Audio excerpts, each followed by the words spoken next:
నమస్తే and welcome to hit TV. ఏపీలో సార్వత్రిక ఎన్నికలు ముంచుకొచ్చాయి. ఈ నేపథ్యంలో మంత్రి ఆర్కే రోజాకు షాక్ తగిలినట్లయింది. అదేంటి అంటే రోజా ప్రాతినిధ్యం వహిస్తున్న నగరి అసెంబ్లీ నియోజకవర్గంలో కొత్త లొల్లి తెరపైకి వచ్చింది. ప్రెస్ మీట్ పెట్టి మరీ మంత్రి రోజాపై సంచలన వ్యాఖ్యలు చేశారు కొందరు నేతలు. అయితే వ్యతిరేక వర్గాన్ని దారిలోకి తెచ్చుకునేందుకు ఒకరిని సస్పెండ్ చేయించిన రోజాకు ఇప్పుడు ఊహించిన రీతిలో రివర్స్ షాక్ తగులుతోంది.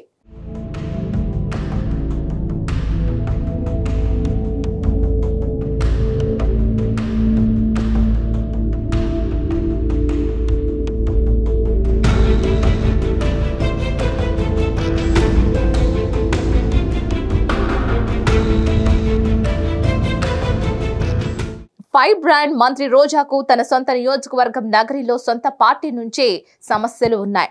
2 సార్లు ఈ నియోజకవర్గం నుంచి విజయం సాధించిన రోజాకు స్థానిక నేతలతో విభేదాలు తలనొప్పిగా మారాయి. నగరి వైఎస్ఆర్ కాంగ్రెస్ పార్టీలో గ్రూపులు పెరిగిపోయాయని నేతలు చెబుతున్న మాట. గతంలో రోజాను గెలిపించిన వారే ఆమె తీరు నచ్చకపోవడంతో తిరుగుబాటు స్టార్ట్ చేశారు. ఈ రచ్చకు ఫుల్ స్టాప్ పెట్టేందుకు వడమాలపేట జడ్పీటీసీ మురళీరెడ్డిని వైసీపీ నుంచి సస్పెండ్ చేశారు. మురళి గత కొంతకాలంగా మంత్రి రోజాకు వ్యతిరేకంగా మాట్లాడుతూ వచ్చారు. ఆమెకు టికెట్ కేటాయించవద్దనని వైసీపీ అధిష్టానాన్ని సైతం కోరారు.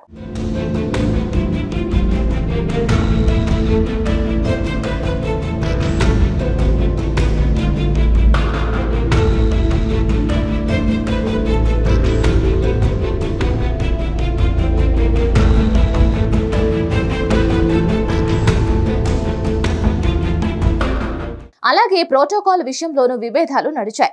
ఇంకోవైపు మంత్రి పెద్దిరెడ్డి రామచంద్రారెడ్డి అనుచరుడిగా ముద్రపడిన మురళీరెడ్డిపై సస్పెన్షన్ వేటు పడడంతో జిల్లా రాజకీయాలు హాట్ గా మారాయి.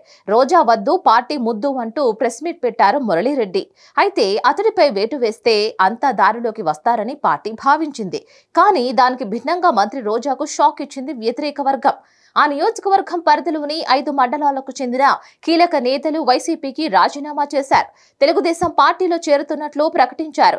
ఇప్పటి వరకు రోజాకు సపోర్టుగా ఉన్న నేతలు షాక్ ఇవ్వడంతో ఎన్నికల్లో ఏం జరుగుతుందో అన్న చర్చ మొదలైంది.